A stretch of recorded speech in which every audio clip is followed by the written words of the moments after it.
Take a ride through any rural community in southeast Georgia, and it's impossible to miss the utter destruction left in the wake of Hurricane Helene.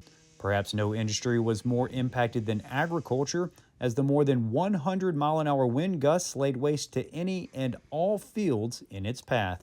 Utter devastation, utter devastation. We've seen pecan growers, that have lost half their trees. We've seen cotton growers that have lost their entire crops. We've seen blueberry growers that have just been decimated. We've seen produce growers that have been decimated, and it's utter devastation. It's heartbreaking. With the damage being so extensive on these farms, the financial ramifications are likely to be felt for many years to come. This farm here next year had a potential of doing 350, 400,000 pounds on this one farm.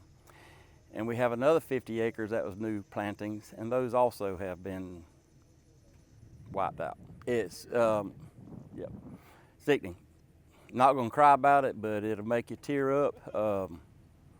It's just a lot of hard work that's gone, and the financial loss for next year is gonna be devastating. You see plans they had for their children and grandchildren laying on the dirt and broken.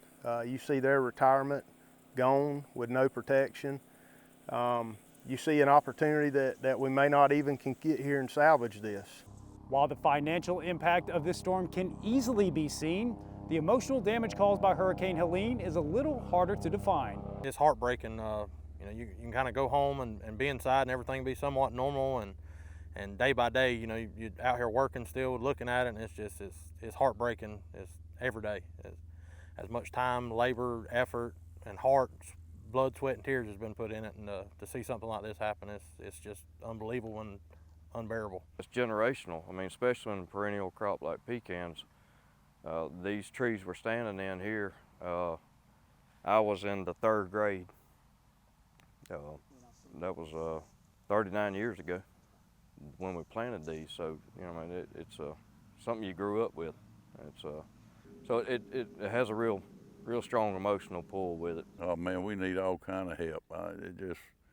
We don't need no Democrats, we don't need no Republicans, we need Americans to help us, and all of us come together. And it's sort of, I don't know, you hadn't never faced it like this before. I reckon we just have to keep on trying the best we can, but sooner or later, if it's just year after year, we just have to quit.